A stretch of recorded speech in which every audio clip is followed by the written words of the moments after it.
올라가고자 했을 때 수많은 바울을 사랑하는 사람들이 말렸어요.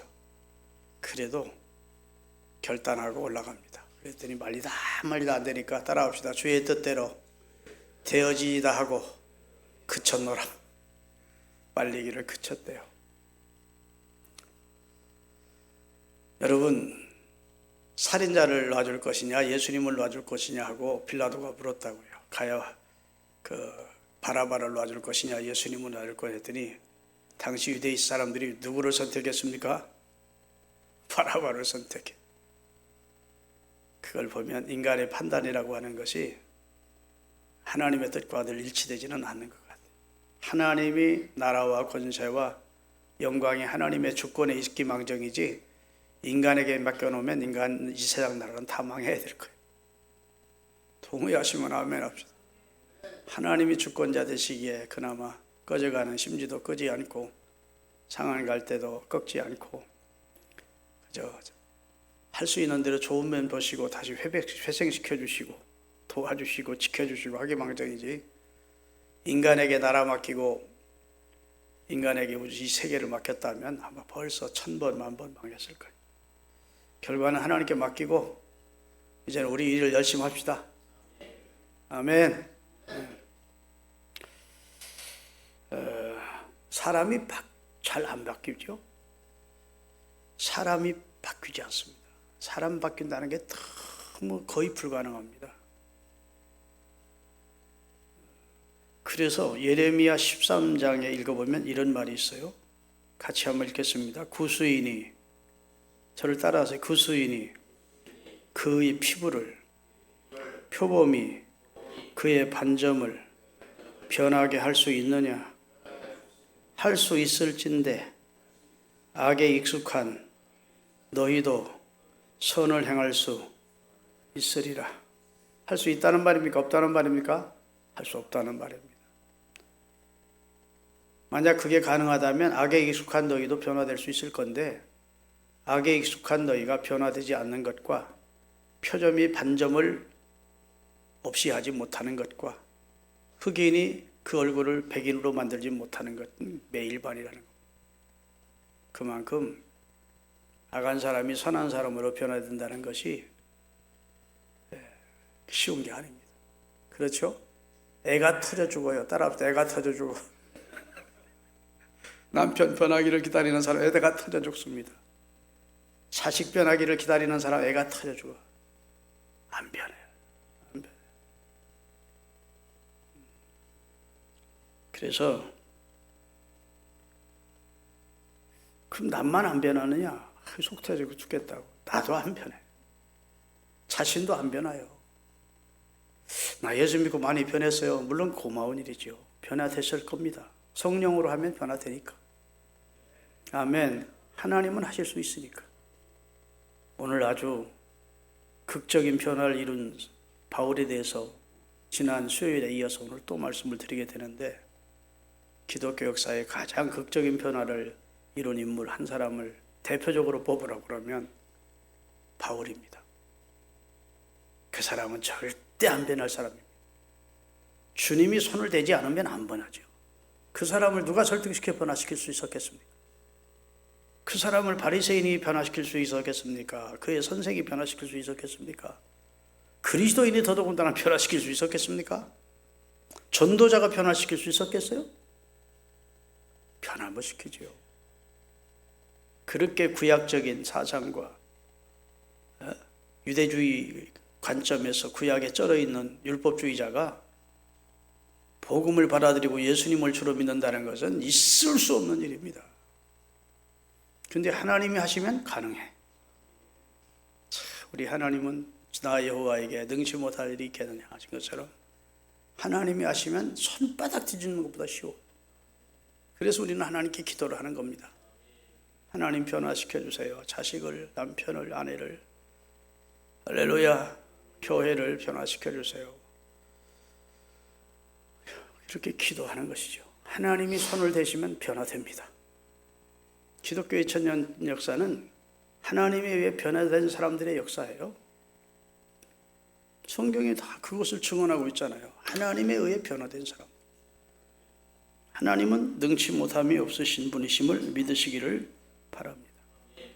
오늘 본문도 전혀 변화 불가능했던, 변화될 것 같지 않던 한 사람의 변화의 과정을 쭉 설명하는 시초가 되는 말씀입니다.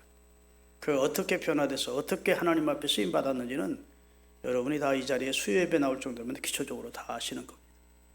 하여튼 변화를 가져오게 하는 데에는 극적인 그 상황이 오늘 본문에 기록이 되어 있어요.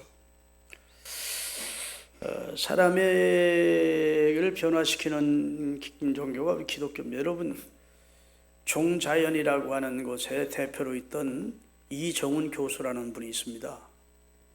큰 교회 다니면서 많이 간증도 하시고 지금은 목사님이 되셨더라고요. 울산대학교 교수입니다. 근데 그냥 보면 완전히 없어가지고 완전히 중 같아요. 그런데 양반이 완전히 아닌 게 아니라 중 스님이었습니다. 동국대 나오고. 그리고 대광고등학교 그 강모 학생이 종교의 자유를 달라고 예배 참석 못하도록, 대광고등학교는 한 주에 한 번씩 예배를 드리는데 그건 종교의 자유는 안 드린다 했다가 그것이 언론에 두각이 나타나면서 이제 기독교 학교도 원치 않는 학생은 예배 안 드릴 수 있다는 그렇게까지 만든 장본인입니다. 그러니까 제도적으로 법적으로 기독교를 파괴하기 위해서 앞장섰던 사람인데, 사도 바울이 예수님을 만나도 그렇게 만난 거예요, 이분이. 나는 그분의 간증을 들으면 오늘 이 시대의 사도 바울이구나. 여러분, 그분의 간증이나 설교 내지는 그분의 성경 강해를 들어보면 어떤 목사보다 뛰어납니다. 깊이 있습니다. 아멘. 쉬에 있으면 이번 주에요, 우리 교회 이제 간증 하나씩 보내주는데 이번 주에는 그 이정훈 교수의 간증을 좀 보내주려고 그래요. 다 들어보시기를 바라고, 교회 있거든 유튜브에 들어가서 이정훈 교수를 치고 들어가서 그분이 말씀 전하고 성경 해석하고 그 다음에 간증한 내용들이 많이 나옵니다. 들어보시기 바랍니다. 여러분, 그 사람이 변화됐다는 것은 있을 수 없는 일이에요. 그래서 당신이 누구십니까? 그랬대. 나를 이렇게 바꾸시는 당신은 누구십니까? 당신은 누구신데 나를 왜 죽었습니까? 너무 충격이라서. 당신은 정말 살아나셨습니까? 당신은 정말 예수님이십니까? 그러면서 이제 그리스도 안에서 새롭게 변화됐는데, 2000년 전에 바울을 변화시켰던 주님이 2000년 후를 살고 있는 이정훈 교수를 변화시키시구나. 그걸 실감하게 돼요. 여러분, 이어령이라는 교수가 있습니다. 그분이 얼마 전에 세상을 떴는데, 영성이라는 무슨 영성이든가 하여튼 그 책을 지었어요. 근데 그분은 우리나라의 최고의 지성입니다. 8개국어로 하시는 분이에요. 김한길이라고 하는 그 민주당 대표였던 분의 장인이고, 그의 딸이 이멜이라고 하는 목사님입니다. 김한길의 첫 부인이었다가 김한길 씨가 이혼하고 지금은 최 누구죠? 네? 그 사람 하여튼 이름 모를 것 같아. 그 사람하고 살고 있어. 나쁜 놈이지. 했더니 부인 버리고.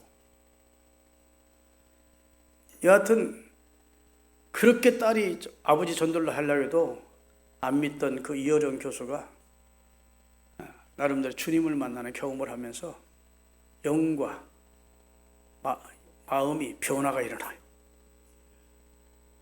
그래서 기독교적인 그런 글을 많이 남기고 천국 갔습니다. 그런 걸 보면 하나님은 누구도 변화시킬 수 있어요. 정근모 장로님이라고 하는 과학기술처 장관을 지낸 분입니다. 과기처 장관은 여러분, 과학과 신학은 대치된다고 생각해요. 맞지 않는다. 과학자들은 예수를 안 믿는다 이렇게 생각하는데 그렇지 않습니다.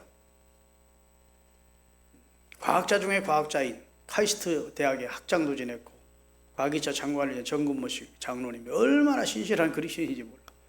그렇게 바꿔주신 분이 누굴까요? 예수님이시라고요. 깡패, 행편없는 인간도 변화시키시는 분이 예수님이라고. 주님은 우리를 변화시킬 때 우리의 온매무사를 변화시키고 우리의 헤어스타일을 변화시키는 분이 아니시고 우리의 심령을 변화시킵니다. 심령이 그 사람의 본질이에요. 심령이 변화되면 다른 건 다 변화됩니다.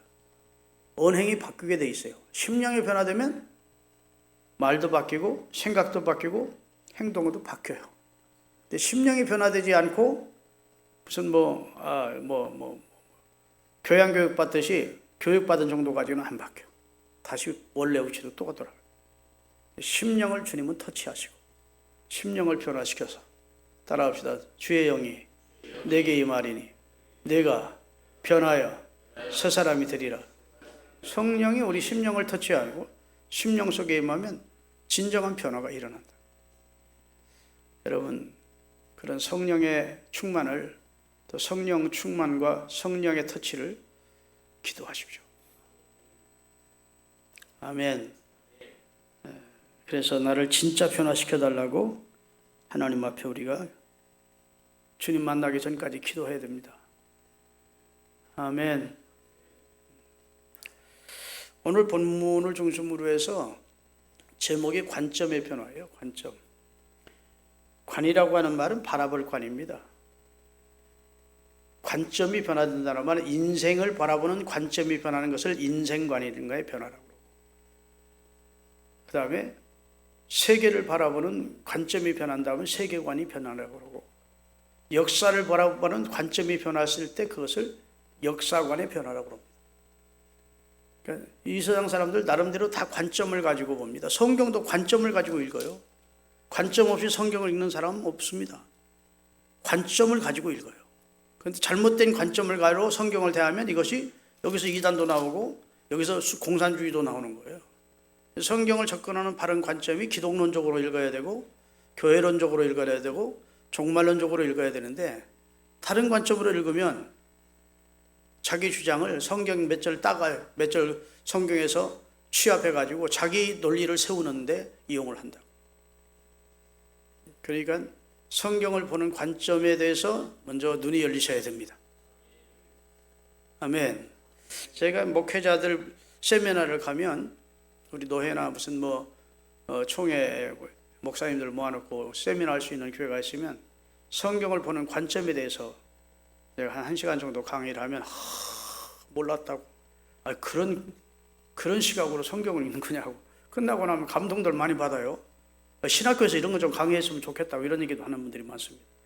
성경을 보는 관점이 올바라야 성경 해석도 올바르게 되는 겁니다. 아멘. 성경 속에 가지가지 이단들이 다 나온다니까. 성경 속에 가지가지 잘못된 사상과 주의가 여기에서 나오는 거예요. 관점이 잘못되면. 사도 바울이 변화됐다는 것은 첫째로 역사관이 변화됐다는 겁니다. 역사를 보는 관점을 역사관이라고 그러는데, 사도 바울은 그 사울 때에 구약과 장로의 유전에 아주 쩌들어 있던 사람입니다. 그렇게 교육을 받았어요. 그러나 예수 그리스도의 복음에는 소경이었습니다. 복음에 대해서는 아는 바가 없었어요. 문외한이었습니다. 구약을 안다는 것, 구약이 성경의 전체고 전부라는 것, 구약 외에는 있을 수 없다는 것, 이런 선입견이나 편견이 그를 사로잡고 있었습니다. 하나님의 은혜와 구원이 이방인에까지 지금 확대되고 있는데 전혀 그것을 인정할 수 없었습니다. 하나님은 유대인의 하나님이고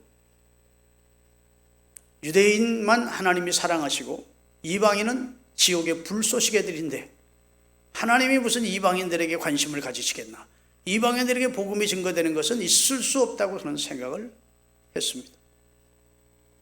그래서 예수 그리스도를 통해서 이방인들에게 복음이 증거되고 이방인들이 구원 얻는 역사가 일어나기 시작한다는 것에 대해서는 몸서리 칠 정도로 싫어했던 자가 바울입니다. 지금도 이방에 있으면서 예수를 믿고 있는 사람들이 시리아 다마스커스에 숨어 있다는 말을 듣고 체포영장을 가지고 그 사람들을 잡아 구속시켜 오려고 출발했던 입장입니다.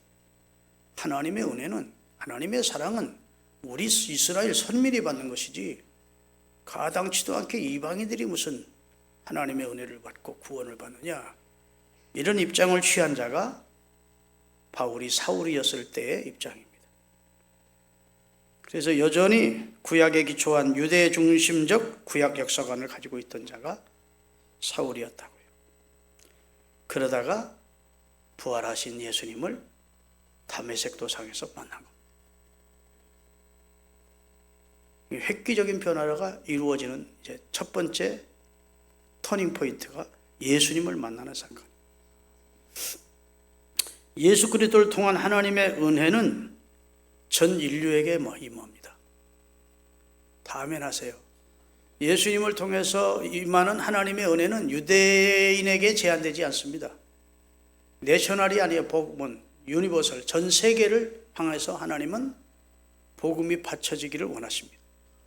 그럼 유대인이 왜 복음을 먼저 받았느냐? 따라합시다. 유대인의 사형에서 복음의 전초기들을 사물이 하셨다. 그래서 하나님의 계시를 유대인에게 의탁해서 유대인이 말씀 맡은 자의 사명을 감당해 주기를 원했던 겁니다. 그래서 말씀 맡은 자로서 이제 이방인들에게 그 말씀을 전해주고 은혜를 전해주고 이 사명을 감당하라고 했는데 유대인이 하나님의 은혜와 사랑을 독점하고자 했다고. 거기에 사울이라는 자도 하나 한톡속이 돼서 이방인의 구원은 인정할 수 없고 더더군다나 예수라는 자가 하나님의 아들이라는 사실은 인정할 수가 없었다고. 그런데 그가 이제 예수님을 만나면서 구약에 감추어 있던 하나님의 경륜과 비밀을 깨닫게 된 겁니다. 아, 하나님은 유대인만의 하나님이 아니시구나.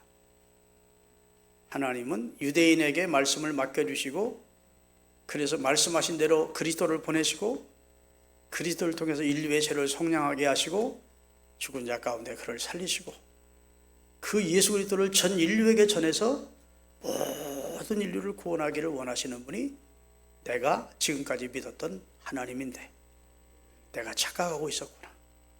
내가 우물 안의 개구리였구나. 역사를 보는 관점이 바뀐 겁니다. 할렐루야. 여러분, 주님을 만나게 되면 주님만 보이는 게 아니고 내가 보이는 거예요. 내 과거가 보이고 내 현재 지금 내가 어떻게 바로 살고 있는지 역사적 관점, 주님의 관점에서 보게 되고 내 미래를 내가 설계하게 되는 거예요. 이렇게 살면 안 되겠다. 이런 마음이 바울에게 들었기 때문에 예수님 만나고 한 집에 들어가서 3일 동안 금식을 했대요. 식음을 전폐하고 기도했다.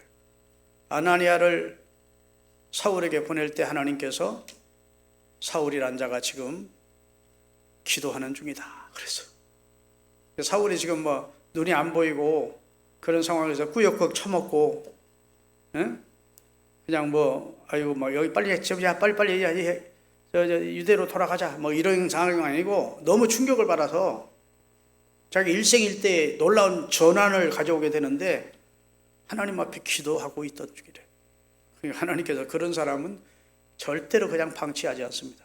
아나니아라는 사람을 보내서 하나님이 다 준비하셨다고.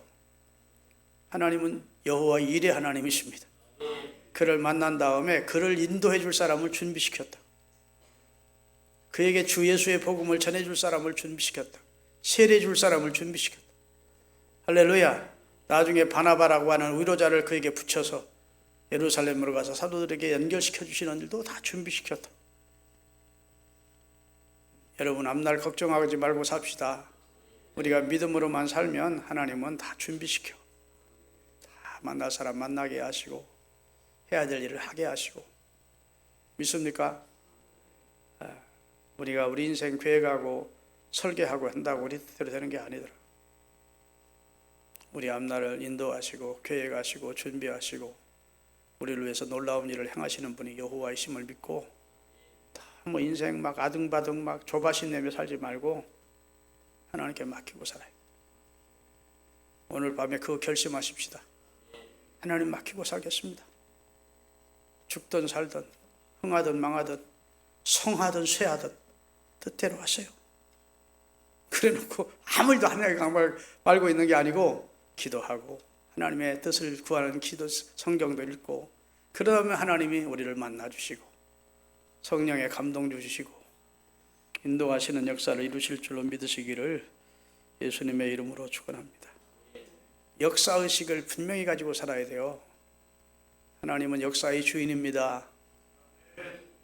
하나님은 시작이 있고 끝을 하시는 분이에요. 나는 알파와 오메가다. 처음과 나중이다. 시작과 끝이다. 하나님은 역사를 시작하시니까 하나님, 역사를 끝내시는 이가 하나님이죠. 그리고 우리를 위해 새하늘과 새 땅이 새로운 역사를 또 시작하시니까 하나님이라고. 성경은 그렇게 말하고 있습니다. 불교에서 말하듯 역사는 돌고 돌아 땡땡 돈다고 하지 않아요. 윤회아를 말하지 않습니다.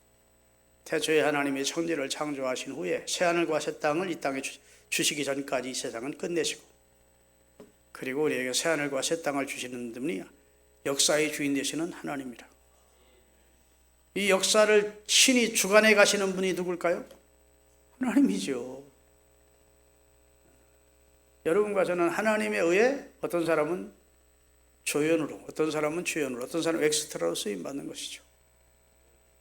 역사라는 무대에 우리가 올라와 있다고 지금. 근데 하나님은 보여요? 안 보여요?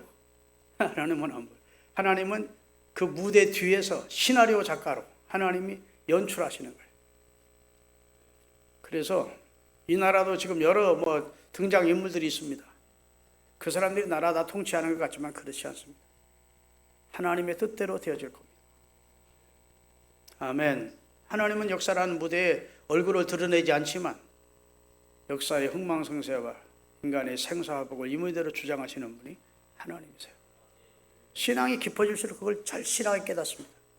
세상은 내 뜻대로 되는 것도 아니고 정치가들의 뜻대로 되는 것도 아니고 하나님의 뜻대로 되는 것이고, 하나님이 주권자시고, 아멘, 하나님이 역사의 주인이시구나. 나라도 권세도 영광도 아버지 손에 있나이다. 우리가 주기도문에 올 때마다, 기도할 때마다 그러잖아요. 나라와 권세와 영광이 아버지께 있기에 이런 기도를 드립니다. 우리가 주님 앞에 기도를 드리는 것은 주님이 무능한 분이라 우리 기도를 들을 수 없는 분이라면 우리가 기도할 필요가 없는데, 나라도 권세도 영광도 다 아버지 손에 있기에 제가 이렇게 아버지께 기도를 드립니다. 그런 내용으로 기도가 마감이 되는 거예요. 할렐루야. 그래서 여러분과 제가 이 역사라는 무대에서 지금 우리의 위치가 어디에 있는지를 알아야 돼요. 그리고 내가 하나님께로부터 부여받은 지금 대본이, 그리고 배역이 무엇인가를 알아요. 나는 목사로, 여긴 장로님으로, 아멘, 또 아이들의 아빠로 하나님께로부터 우리가 다 배역을 받았다.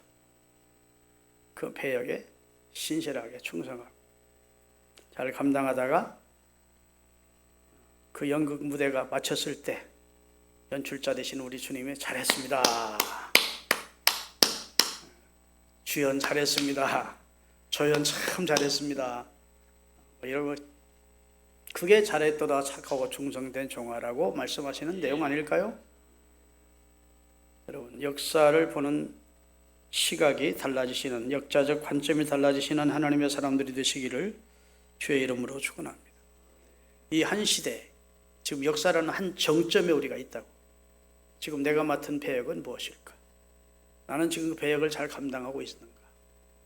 한번 역사적 관점으로 우리 자신을 보고 하나님이 역사의 주인 되심을 다시 한번 의식하고 하나님 앞에 겸손하고 그의 뜻을 물어가며 사는 그럼 하나님의 사람들 되시기를 바랍니다.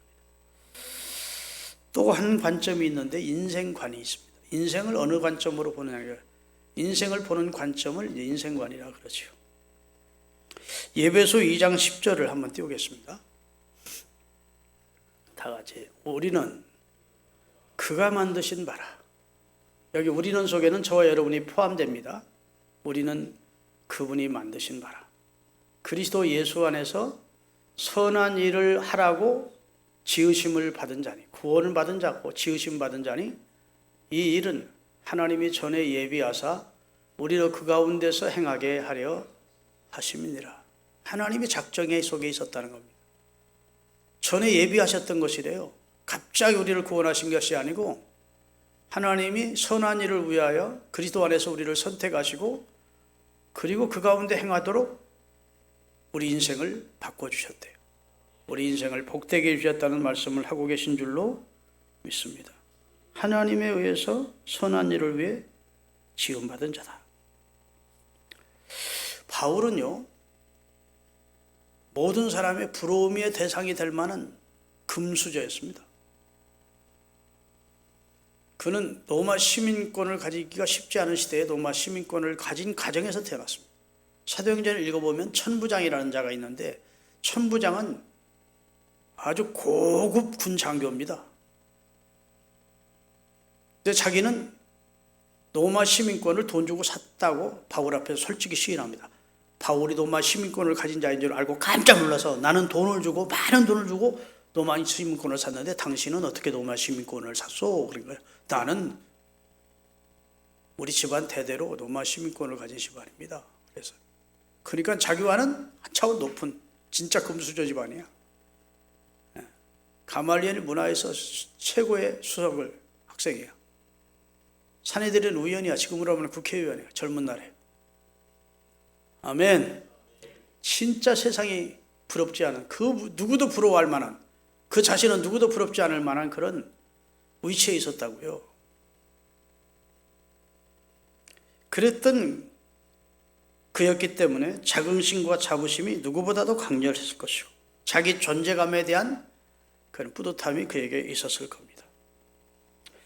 그런데 예수님을 만나고 나서 그런 것들이 하나도 자랑스럽지 않았습니다. 빌립보서 4장 2절을 띄우겠습니다. 12절을 띄우세요. 나는 비천에 처할 줄도 알고 풍부에 처할 줄도 알아. 모든 일 곧 배고픔과 배고픔과 풍부와 궁핍에도 처할 줄 아는 일체의 비결을 배웠노라. 그래놓고 4장 보면, 자 3장 4절부터 8절까지입니다. 그러나 나도 육체를 실매하는 하다. 나도 육체적으로 말하면 자랑할 게 있다는 겁니다. 만일 누구든지 다른 이가 육체를 신뢰할 것이 있는 줄로 생각하면 나는 더욱 자랑할 게 많은 사람이야. 나는 8일 만에 할례를 받고 이스라엘 족속이고 베냐민 집하고 히브리인 중에 히브리, 순수 혈통을 가진 히브리인이야. 율법으로는 흠을 잡을 수 없었던 바리새인이야. 열심으로는 교회를 박해하고 율법으로는 의가 없는 흠이 없던 자다. 그러나 무엇이든지 내가 유익하던 것을 내가 그리스도를 위하여 다 해로 여길 뿐더러 또한 모든 것을 해로 여김은 내 주 그리스도 예수를 아는 지식이 가장 고상하기 때문이라. 내가 그를 위하여 모든 것을 잃어버리고 배설물로 여김은 그리스도를 얻고 다른 것은 다 가치 없게 여긴다. 진짜 가치 있는 것을 알고 나니까, 그것을 갖고 나니까 세상 것, 그렇게 과정에 대단했던 것들이 아무 별 가치가 없이 느껴지더라는 거. 배설물까지라고. 맞아. 배설물이 뭐예요? 뒤로 나가는 똥같이 느껴지더라. 그런 것들이 그리스도를 알고 그리스도를 이후에 일을 하는데 도리어 유익이 되는 게 아니고 해가 되더라는 거예요. 여러분 신앙생활 하면서 그런 경험을 한 적이 있습니까? 아, 내가 이거 조금 안다는 것이, 내가 조금 이게 가졌다는 것이 주님과 더 밀접한 관계를 가지게 되는데 도리어 유익이 안 되는구나, 해가 되는구나. 그런 경험을 해본 적이 없어요, 여러분은? 생각도 못 해봐서? 저는 여러 번 생각합니다. 아, 이게 내가 편안한 것이 도리어 주님과의 관계가 더 이게 내게 유익이 되고, 이게 꼭 보기가 아니고 이런 편안함 때문에 내가 주님을 도리에게 해가 되는구나. 주님을 더 찾을 수 있고 주님께 더 가까이 갈 수 있는데, 더 겸손해질 수가 있는데, 이런 것들을 많이 느낀다. 사도 바울은 자기가 알고 있는 지식이나 가지고 있는 간판에 대한 것들이 도리어 그리스도를 위해서 일하는데 해가 되더라는 겁니다. 그것이 있다고 하나님 앞에 더 겸손해지지를 못하고, 그런 것이 있다고 해서 하나님 앞에 더 가난한 심령이 되지를 못하고, 하나님을 전적으로 의지하지 못하고 도리어 하나님의 일을 하는데 그것이 도리어 해가 되더라. 참 차원 높은 고백입니다. 여러분, 세상 사람들이 다 부러워하는 것을 바울은 가지고 있었지만 예수님을 알고 나니까 너무너무 고상한 분, 너무너무 귀한 분, 너무너무 가치 있는 분, 너무너무 높은 분을 알고 나니까 그런 모든 것들은 다 아무 가치 없이 느껴지더라. 예수님 믿고 나서도 자꾸 옛날을 그리워하는 사람들이 있어요. 옛날이 좋았는데. 예수 믿고 목사가 되고 나서도 자꾸 옛날 깡패했던 그 치를 그리워하는 목사를 듣고 깡패했던 걸 자랑하는 사람들이 있어요. 난 좀 이상하다 싶어요.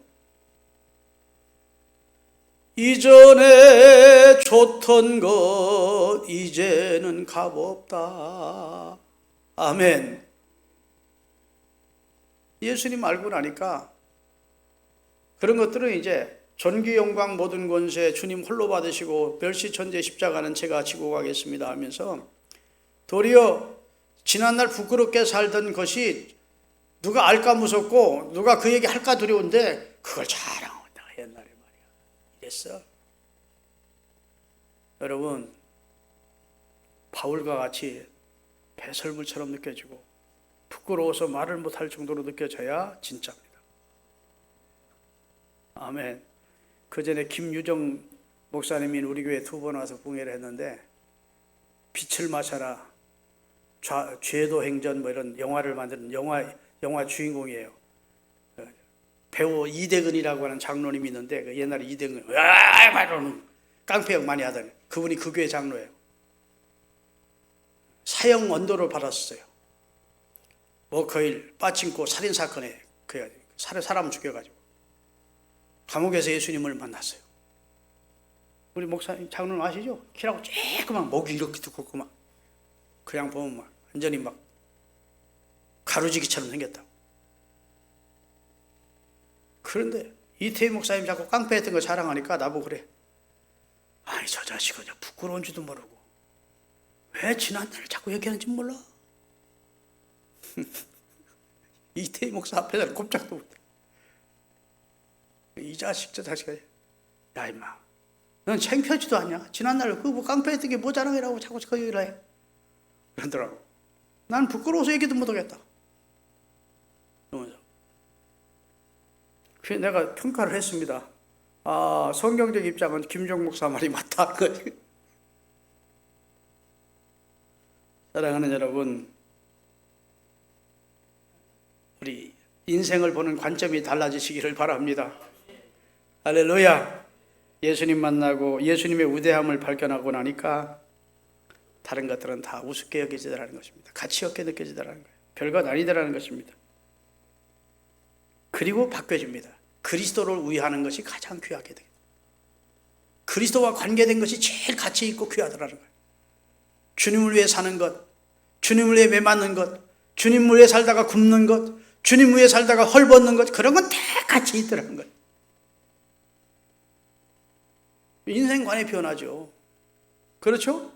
인생을 보는 관점이 옛날에 자기가 잘 나갔었고 그것이 복이라고 생각되지 않고 예수 믿고 지금 헐벗고 굶주리고 매맞고 핍박받고 이것이 더 가치 있다.